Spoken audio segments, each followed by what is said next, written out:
A los que creen que cuando uno muere y va a reunirse con el Señor, ya no tiene nada más que hacer, que su misión ha concluido.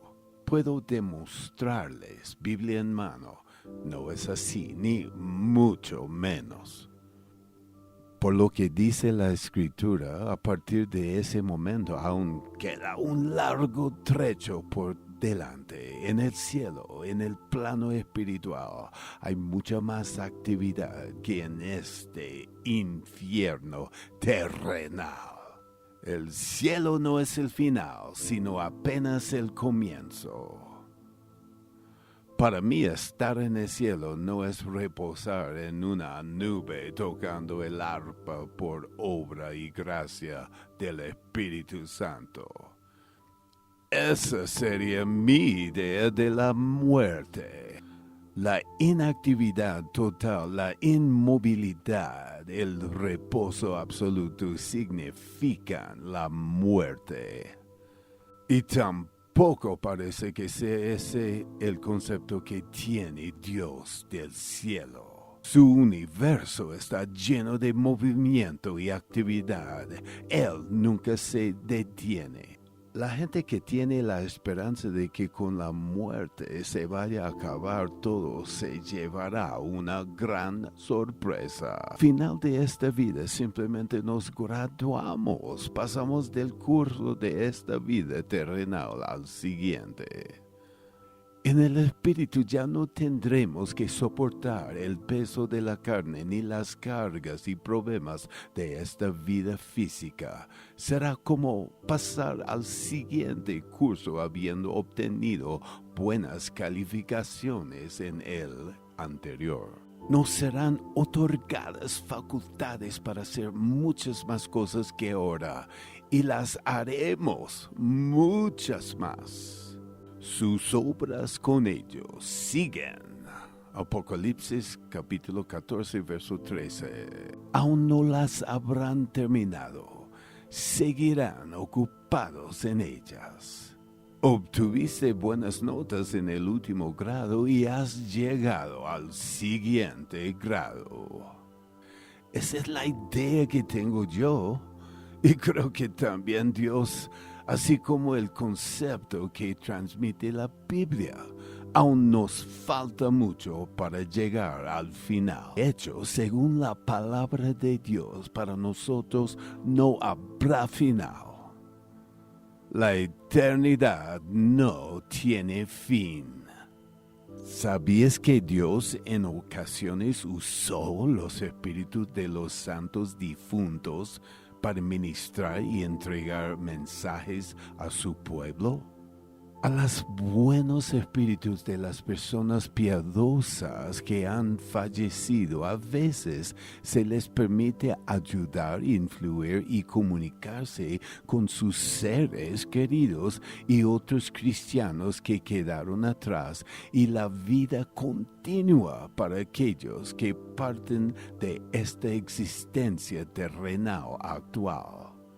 Y aquellos que han aceptado a Cristo como su Salvador continúan aprendiendo, creciendo y sirviendo activamente a Dios en el ámbito celestial o espiritual.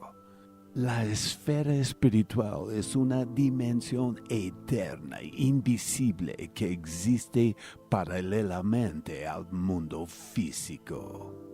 ¿Saben? El más allá ya está aquí, vivimos en él. Lo que pasa es que no lo vemos. El otro mundo, la dimensión espiritual, nos rodea. El mundo del espíritu también está aquí presente y en cierto modo coexiste con este mundo material. Está aquí, no solo allí, está allá, pero a la vez acá. Cuando la Biblia habla del cielo y de lo celestial, por lo general se refiere al mundo espiritual. No necesariamente significa algún lugar a 1000 millas de altura o muy lejos en algún algún lugar del espacio. Hay otro cielo en el plano espiritual que está aquí mismo. Vivimos y nos movemos en él sin darnos cuenta. En un pasaje de la Biblia dice lo siguiente: en quien vivimos, nos movemos y somos, refiriéndose al Espíritu, a Dios. Hechos capítulo 17, verso 28. De modo que vivimos y nos movemos en el ámbito espiritual al mismo tiempo que en el temporal. El velo. En circunstancias normales existe un velo o abismo entre el mundo espiritual y el plano terrenal en el que en este momento nos desenvolvemos. Dios, sin embargo, descorre o levanta de cuando en cuando este velo a fin de transmitir alguna revelación u ofrecer asistencia excepcional a sus hijos. Piensen nada más en la cantidad de ángeles y de espíritus santos que nos rodean y se preocupan por nosotros. Pero ellos tienen que obrar según unas reglas determinadas. No pueden hacer demasiadas apariciones personales ni expresarse con voz audible, salvo en ocasiones muy excepcionales en que se les permite hacerlo. La mayoría de las veces simplemente tenemos que creer sin ver nada, excepto que ciertamente podemos ver cómo ha obrado el Señor. Dios ha impuesto ciertas limitaciones y restricciones a lo que pueden hacer quienes se encuentran en el mundo espiritual por los que se encuentran todavía en el plano material o físico, en la vida terrenal. Dios quiere que crean en las cosas que no se ven por el hecho de que la Biblia habla de su existencia, que tengan fe en Él y en la salvación puramente por la fe y no por vista. Del 2 Corintios capítulo 5 verso 7 y Romanos capítulo 10 verso 17. Si pudieran ver todo lo que los rodea en el plano espiritual, no les costaría nada creer. Por otro lado, tal vez se asustarían al presenciar cómo actúa el enemigo, el diablo, además de ver lo que hacen los ángeles del Señor y las personas fieles a Él ya fallecidas. A uno por lo general se le evitan esas escenas, no ve ni oye lo que sucede en el mundo del espíritu, salvo que lo necesite en alguna ocasión especial, cuando le haga muchísima falta ver u oír algo que le infunda fe. O los oriente un consejo, una instrucción o una advertencia. Normalmente a los fantasmas no se les permite aparecer. Esas son las reglas del juego, a menos que se trate de una emergencia. No están autorizados a manifestarse, a hablar de manera audible, tocar los objetos, ni realizar ningún tipo de manifestación física, excepto en situaciones de verdadera urgencia. Como podrán comprobar, en la mayoría de los casos los fantasmas, ángeles o espíritus no se aparecen a menos que se trate de una situación sumamente extrema. Es decir, cuando ya nada puede detener a la persona en cuestión. cuando no hay otra forma de comunicarse con ella salvo por medio de una voz audible, una aparición personal, un roce o una sensación. Los espíritus deben, por lo tanto, permanecer fuera de la vista, inaudibles e incluso imperceptibles, excepto en sueños, visiones o voces apacibles y delicadas con que hablan a la mente y el corazón. De este modo, los seres humanos tienen que apoyarse por entero en la palabra de Dios y la fe en el Señor, sin contar con más pruebas que su cuidado, provisión y protección constantes, fieles, incesantes. Respecto a la barrera que ha levantado el Señor entre el terreno físico y el espiritual, el apóstol San Pablo declaró que nuestra percepción del mundo invisible se encuentra algo nublada. Lo expresó así: ahora vemos por espejo oscuramente, mas entonces, en la otra vida, veremos cara a cara. Ahora conozco en parte, pero entonces conoceré como fui conocido. 1 Corintios capítulo 13, verso 12. La gran nube de testigos.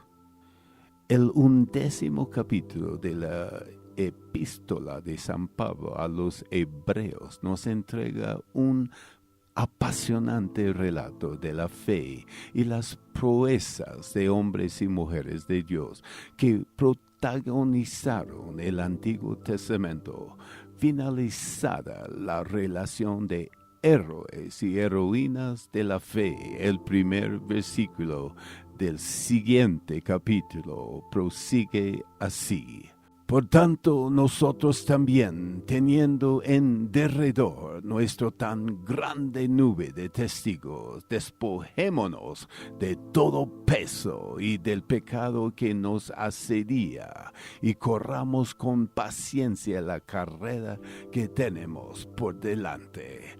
Hebreos, capítulo 12, verso 1. El texto original, el manuscrito del Nuevo Testamento, no estaba dividido en capítulos, por lo que hay que tener presente el capítulo anterior para saber a qué se refiere con lo de tan grande nube de testigos. Y todos los santos que han pasado a mejor vida y están con el Señor, ellos no solo nos observan, sino que ruegan por nosotros. Los espíritus buenos o santos que rodean a los hijos de Dios, cual nube de testigos, no se limitan a presenciar u observar nuestras acciones. El Señor les ha asignado la misión de asistir y atender activamente a los que todavía vivimos en la tierra. No me digas usted que cree en espíritus y fantasmas. Pues sí, creo en los espíritus. Y en la manera especial en el Espíritu Santo.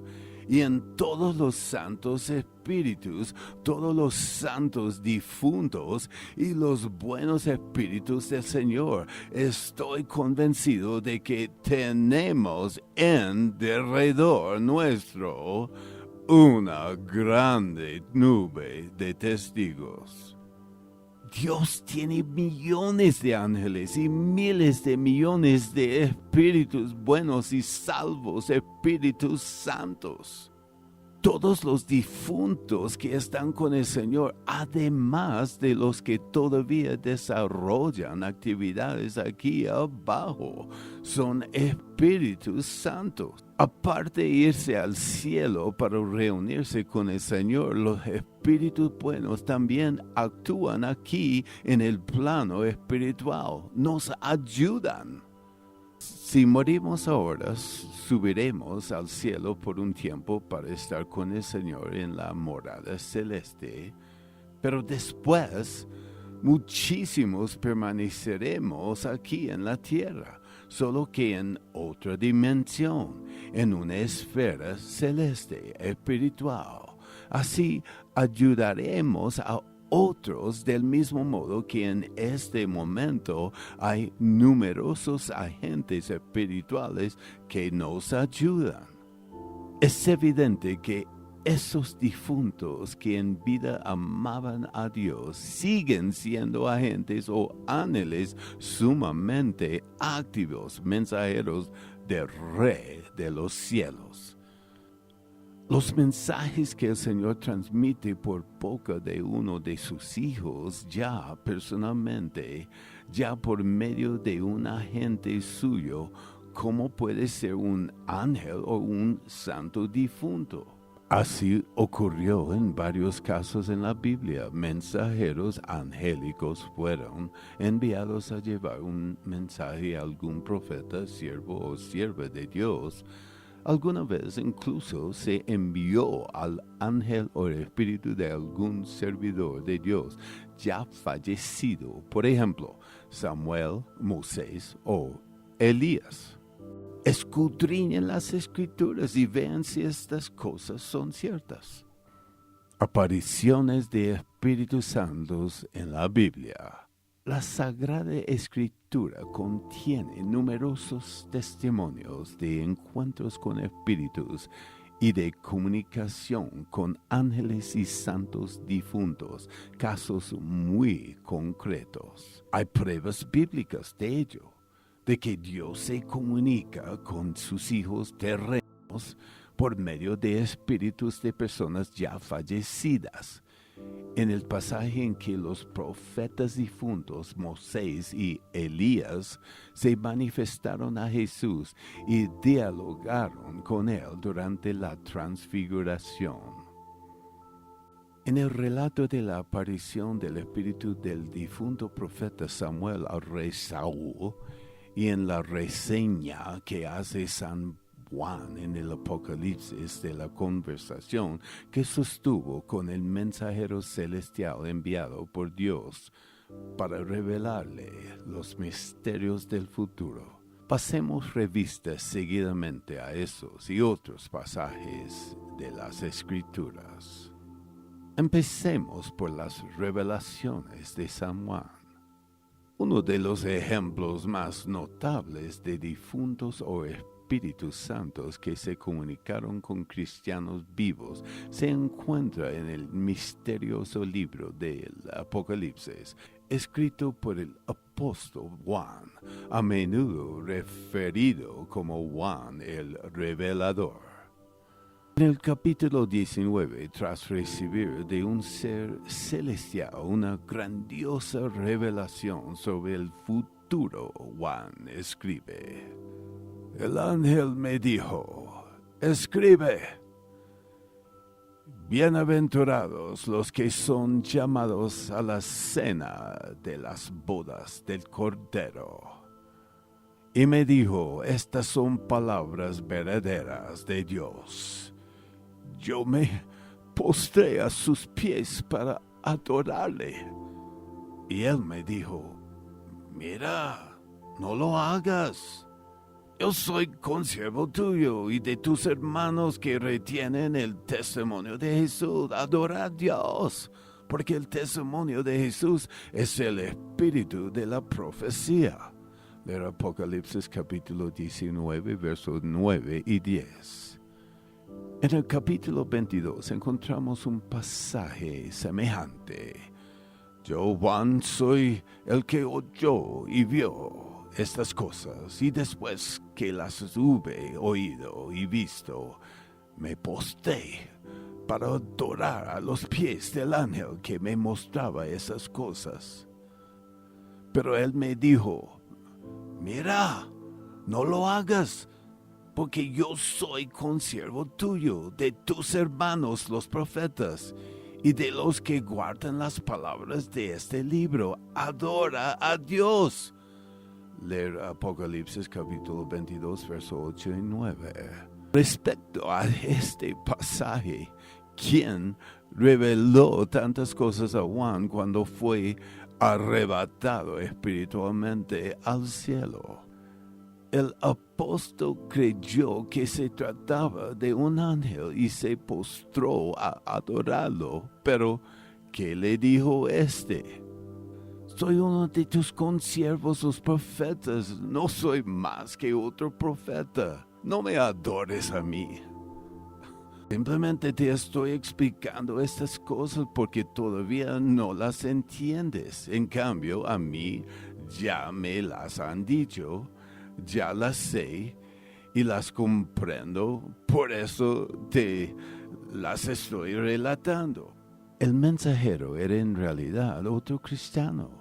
Da la impresión de que era un profeta semejante a Juan. Esas fascinantes revelaciones y el agente espiritual que las transmitía parecieron tan extraordinarios a Juan que se postró a los pies de ésta para adorarlo, confundiéndolo con un ángel. Pero él le dijo: no me adores, soy un hombre común y corriente como tú. Eso demuestra una vez más que allá arriba hay muchas personas así, todos los espíritus buenos.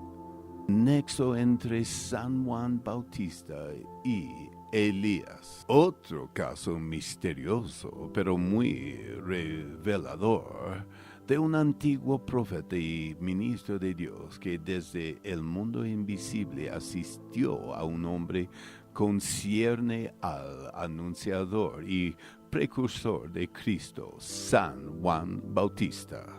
Antes que Juan fuese concebido, un ángel se apareció a su anciano padre, el sacerdote judío Zacarías, con el insólito anuncio de que él y su mujer, que era estéril, tendrían un hijo llamado Juan, quien prepararía el camino para la venida del Mesías. El ángel le dijo: Zacarías, no temas, porque tu oración ha sido oída, y tu mujer Elizabeth te dará a luz un hijo, y llamará su nombre Juan, y tendrás gozo y alegría, y muchos se regocijarán de su nacimiento. Porque será grande delante de Dios, no beberá vino ni sidra, y será lleno del Espíritu Santo aún desde el vientre de su madre. Y hará que muchos de los hijos de Israel se conviertan al Señor Dios de ellos.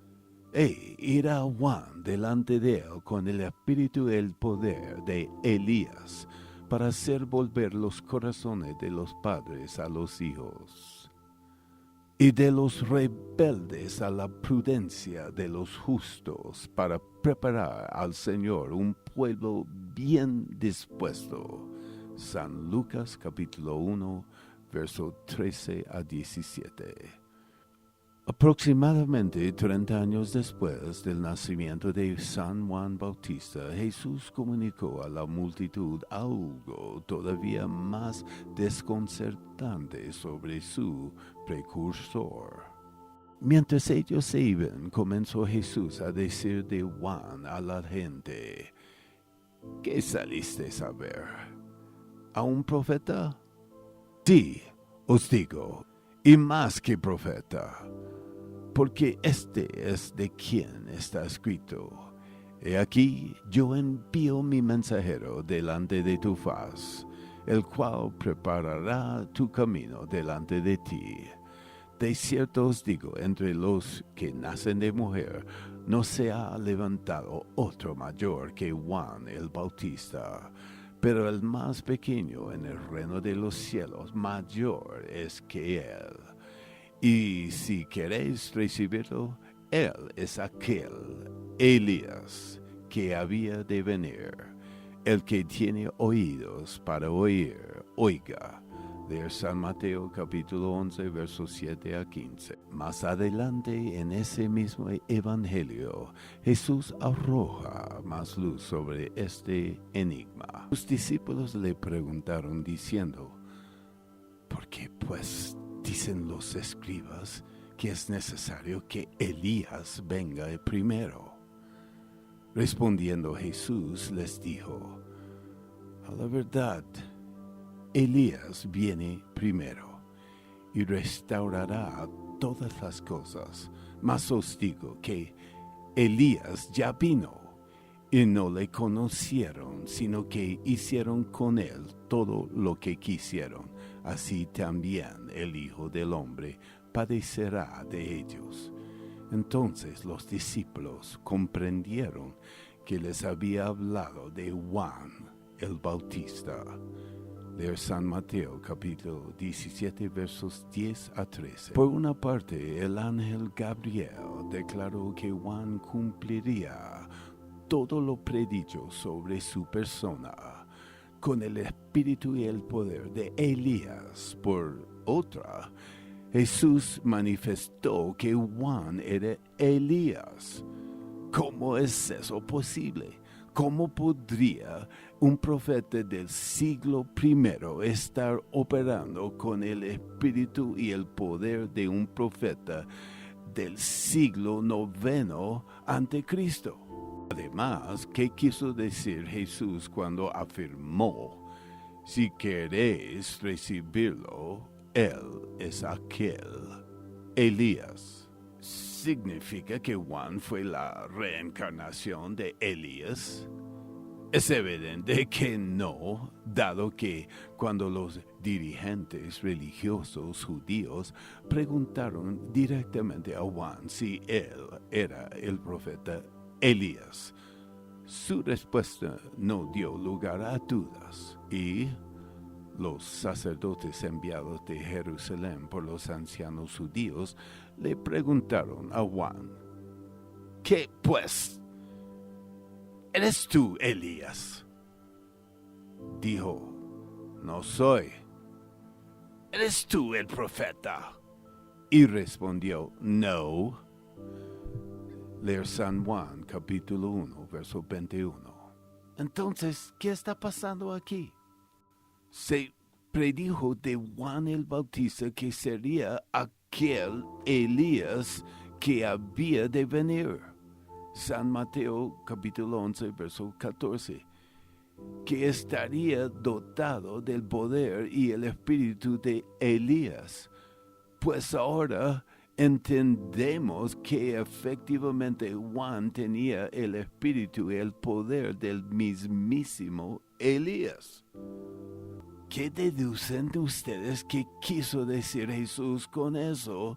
De que Juan el Bautista había venido con el espíritu y el poder de Elías. Que a lo mejor Elías fue ayudante espiritual de Juan. No quiere decir que fuera necesariamente él. El propio Juan negó serlo. Leer Juan capítulo 1, verso 19 a 21. Sin embargo, Jesús está tratando de mostrar a la gente las operaciones del Espíritu. Es decir, que al preparar Juan el corazón del pueblo en la época que precedió a la primera venida de Cristo, evidentemente obró bajo la influencia de Elías, con su espíritu y su poder. Juan vino en el espíritu y el poder de Elías, y considero que Elías estaba con él y que Juan tenía la unción, el espíritu y los dones de Elías. Saúl y la bruja de Endor, la invocación del espíritu del profeta Samuel. En el libro primero de Samuel, parte histórica del Antiguo Testamento, encontramos un episodio en que Saúl, rey de Israel, caído en desgracia, solicita consejos póstumos del profeta Samuel. fallecido algunos años antes. Saúl pretendió comunicarse con Samuel por un medio prohibido. Acudió a una nigromante, una medium capaz de evocar espíritus. Aunque el rey Saúl, a causa de su desobediencia y deslealtad a los preceptos divinos, no contaba ya con el favor de Dios, este permitió que Samuel se le apareciera de entre los muertos para entregarle el siniestro mensaje de que al día siguiente habría de encontrar la muerte. Y sus criados le respondieron: He aquí hay una mujer en Endor que tiene espíritu de adivinación. Y se disfrazó Saúl y se puso otros vestidos y se fue con 2 hombres y vinieron a aquella mujer de noche. Y él dijo: Yo te ruego que me adivines por el espíritu de adivinación y me hagas subir a quien yo te dijere. Y la mujer le dijo: He aquí tú sabes lo que Saúl ha hecho, como ha cortado de la tierra a los evocadores y los adivinos. ¿Por qué pues pones tropiezo a mi vida para hacerme morir? Entonces Saúl le juró por el Señor diciendo: Vive el Señor, que ningún mal te vendrá por esto. La mujer entonces dijo: ¿A quién te haré venir? Y él respondió: Hazme venir a Samuel. Y viendo la mujer a Samuel, clamó en alta voz y habló aquella mujer a Saúl, diciendo: ¿Por qué me has engañado? Pues tú eres Saúl. El rey le dijo: No temas, ¿qué has visto? Y la mujer respondió a Saúl: He visto dioses que suben de la tierra. Él le dijo: ¿Cuál es su forma? Y ella respondió: Un hombre anciano viene cubierto de un manto. Saúl entonces entendió que era Samuel, y humillando el rostro a tierra hizo gran reverencia. Y Samuel dijo a Saúl: ¿Por qué me has inquietado haciéndome venir? Y Saúl respondió: Estoy muy angustiado, pues los filisteos pelean contra mí, y Dios se ha apartado de mí. No me responde más, ni por medio de profetas, ni por sueños. Por esto te he llamado, para que me declares lo que tengo que hacer. Entonces Samuel dijo: ¿Y para qué me preguntas a mí, si el Señor se ha apartado de ti y es tu enemigo?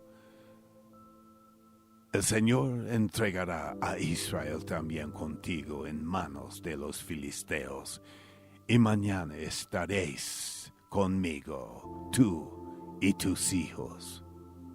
Y el Señor entregará también al ejército de Israel en mano de los filisteos. Entonces Saúl cayó en tierra cuán grande era, y tuvo gran temor por las palabras de Samuel, y estaba sin fuerzas, porque en todo aquel día y aquella noche no había comido pan. Leer 1 Samuel, capítulo 28, versos 7 a 20.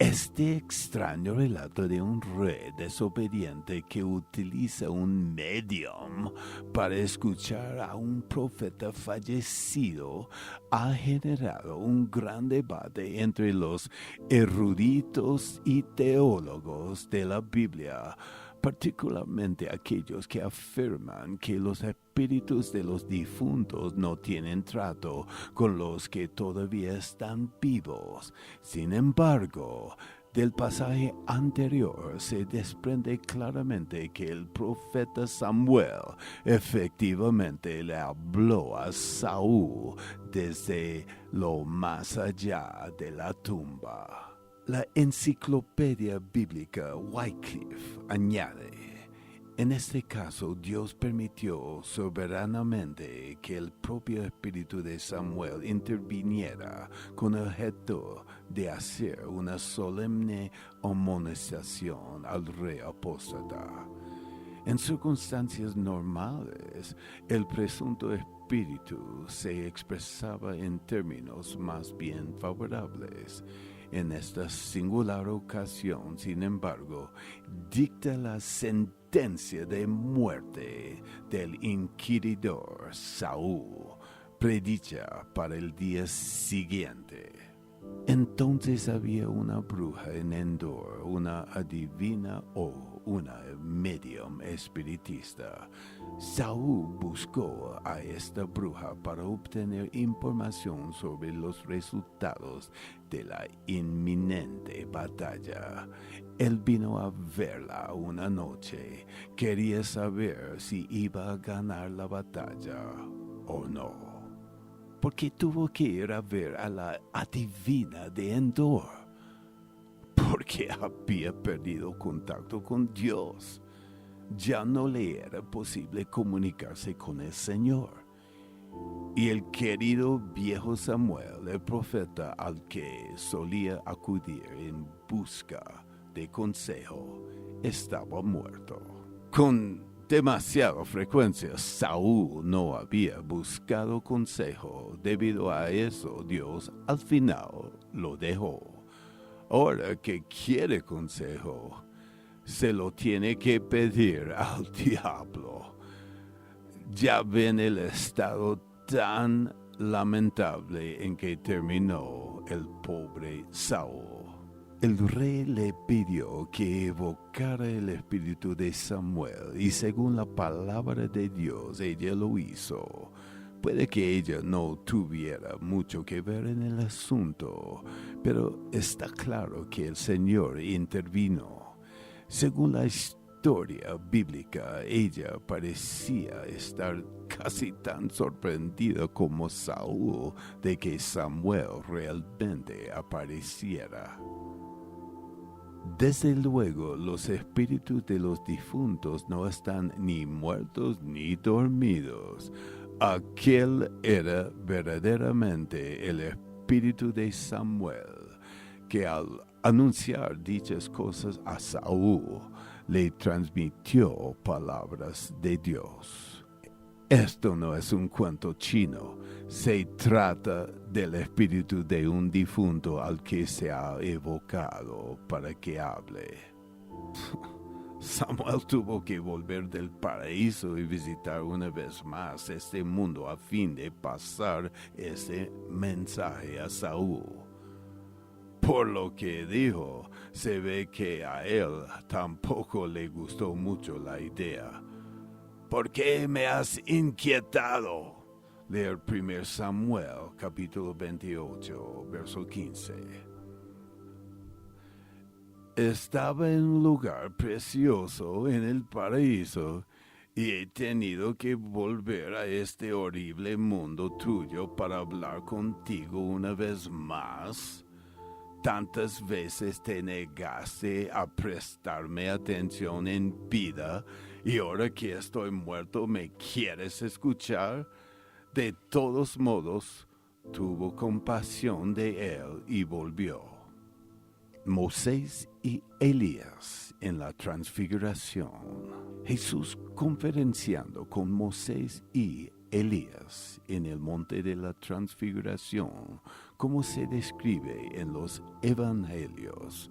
Mateo capítulo 17, verso 1 a 9, Marcos capítulo 9, verso 2 a 10 y Lucas capítulo 9, versos 28 a 36. Otra aparición destacada de dos santos difuntos de gran renombre se relata en 3 de los 4 evangelios en la descripción del encuentro de Moisés y Elías con Jesús en el monte de la transfiguración. Estos 2 profetas habían dejado esta vida cientos de años antes, pero sostuvieron lo que sin duda fue una conferencia importante con el Señor poco antes de que muriera por los pecados del mundo. Jesús tomó a Pedro, a Juan y a Jacobo y subió al monte a orar. Y entre tanto que oraba, la apariencia de su rostro se hizo otra, y su vestido blanco y resplandeciente. Y he aquí 2 varones que hablaban con él, los cuales eran Moisés y Elías, quienes aparecieron rodeados de gloria y hablaban de su partida que iba Jesús a cumplir en Jerusalén.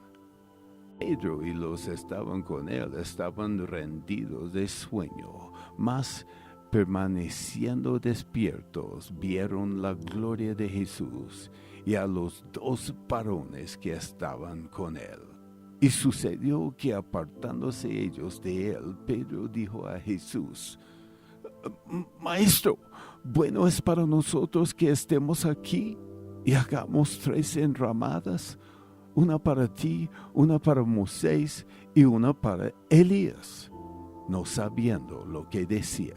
Leer San Lucas capítulo 9, verso 28 a 33. Estos 2 profetas de la antigüedad, Moisés y Elías, habían salido de este mundo muchos siglos antes.